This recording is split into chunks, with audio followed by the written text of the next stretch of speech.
Olá, Marco Antônio Villa, muito obrigada por ter vindo ao 1964. Eu que agradeço o convite. Villa, o seu livro, que tem um nome comprido, Ditadura Brasileira, 1964-1985, a democracia golpeada à esquerda e à direita. Decorei!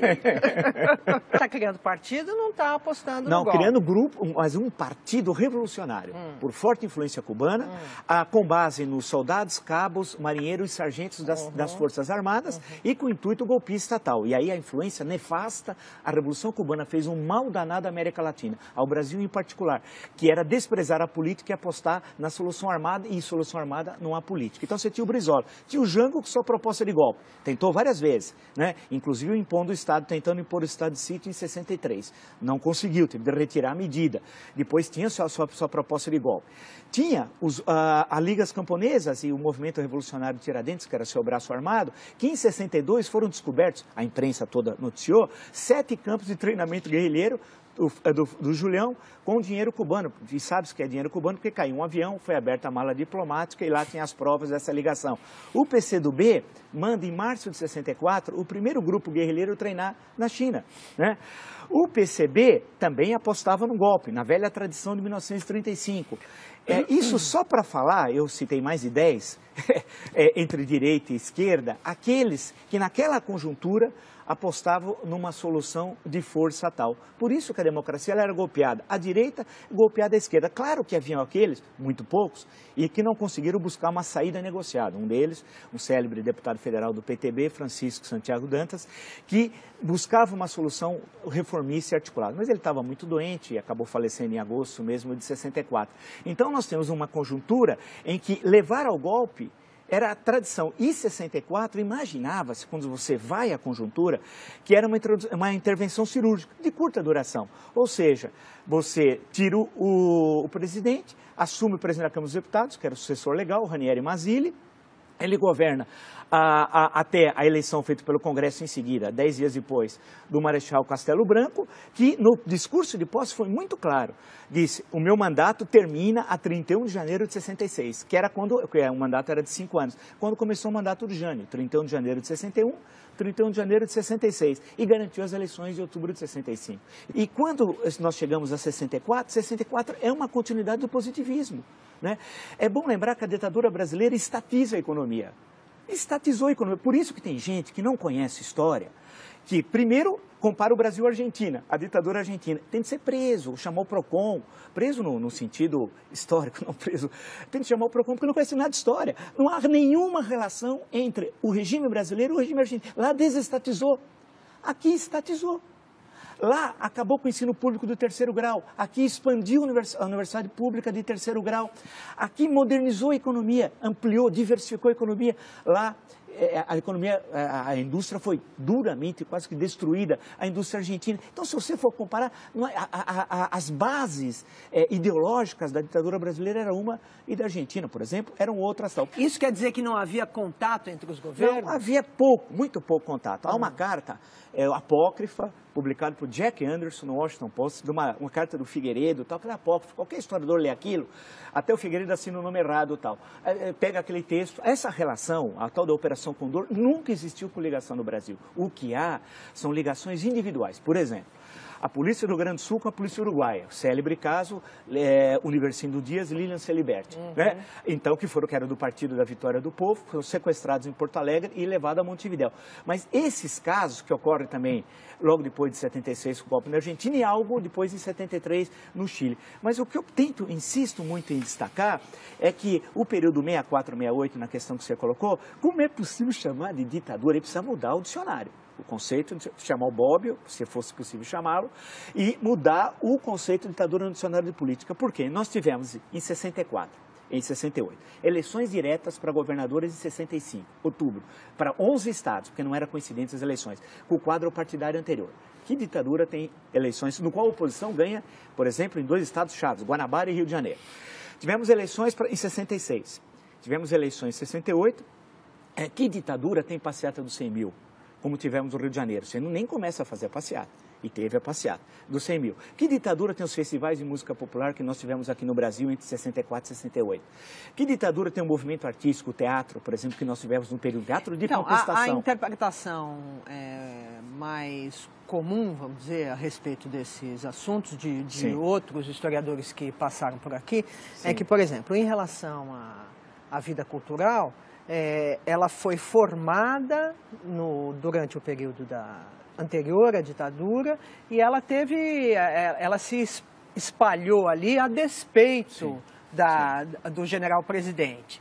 E assim, enfim, em geral, o entendimento... Pois é, mas não teve censura? Muito pouca.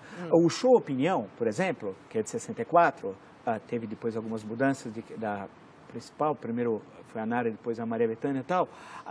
Você teve algumas... É que você combinou, não é democracia. Aí que é necessário ver os conceitos. Nós temos o período 64 a 68, é uma combinação de autoritarismo com resquícios da ordem democrática da Constituição de 46. Então, nós temos um mix que explica esse período 64 a 68. Explica, por exemplo, a publicação de romances como Quarupi, do Antônio Calado, né? O teatro, oficina, arena e não só. Explica o cinema, né? O cinema. É bom lembrar que a ditadura queria lembrar filme, para apoiar o cinema nacional. Eu queria saber que ditador na América Latina criou uma empresa para apoiar o filme nacional. Mas vê como que a coisa é diferente aqui. Então, período 68, 78. Agora, veja a contradição. Por isso que a gente não deve temer. Se construiu uma leitura do regime militar que me parece muito equivocada. Se o AI-5, como é sabido, vigorou de 13 de dezembro de 68 a 31 de dezembro de 78, em 74, nós tivemos uma eleição relativamente livre para o Senado. O Brasil tinha 22 estados. O MDB, a oposição, ganhou em 16, perdeu em 6. Na verdade, perdeu em 5, e no Maranhão era candidato único da Arena. Né? E o que aconteceu? Quem assistiu, se tem alguns vídeos, o regime militar que criou o horário político gratuito. A versão do regime militar não havia, que era para igualar a Arena e MDB. Quem lembra o Horácio Square ser candidato aqui em 74, explicando a concentração de salários, fazendo um gráfico com dados do Diese, né, do Barelli, e mostrando a... Teve alguma ditadura que teve eleição? Teve eleição na Argentina, no Chile? Claro que não. Agora, o que tinha? Tinha cassação, claro. Em seguida, o que acontece? Você tem parlamentares, já eleitos em 74, numa vitória histórica, algumas eleições do Lisânias Maciel. É que a grande questão é que há uma leitura que hoje é fundamentalmente ideológica, com a carga ideológica do presente, sobre o período de falar ditadura 79. Por quê? 1º de janeiro. Restabelecida imunidade parlamentar. Quem chama de ditadura não sabe nada de política, de história. Você imagina ter imunidade parlamentar no dia 1º de janeiro de 79, você não pode caçar mais ninguém. 8 meses depois, em agosto, é anistia. E todos foram libertados. Alguns não foram, mas foram logo depois. Todos. E saíram, tinham cerca de... Eu tenho um número no livro, são 70, 80. É bom lembrar que no Estado Novo tinha 10 vezes mais, quando veio a anistia em 45. Aí, eleição de 82, chamada de ditadura, eleições que você tem 5 partidos, um dos quais se proclamava socialista, o Partido dos Trabalhadores. E com a vitória da oposição em São Paulo, Franco Montoro, Minas, Tancredo Neves, Rio, Leão Brizola, não só a vitória, mas a posse. Então, chamar o período 79 a 85 e em 84, especialmente entre janeiro e abril, a campanha das diretas. Quer dizer... Mas isso já era o fim da ditadura. Mas não é mais ditadura. Tá bom. Porque não existe ditadura com liberdade, com comício, com 1,5 milhão nas ruas. Não há na história do mundo. Nem na ditadura romana, que tinha outro caráter. Escuta, Vila, você mencionou, enquanto você estava na sua última resposta, que há uma leitura ideológica do período. Sim. De quem é esta leitura e por que ela lê do jeito que lê?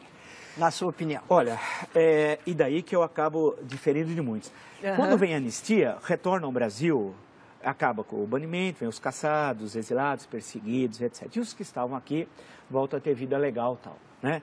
Por isso que não pode chamar de... Eu vi o Gregório Bezerra, um dos vítimas logo em abril de 64, mas que a gente poderia lembrar, Recife, falando aqui no Largo São Francisco.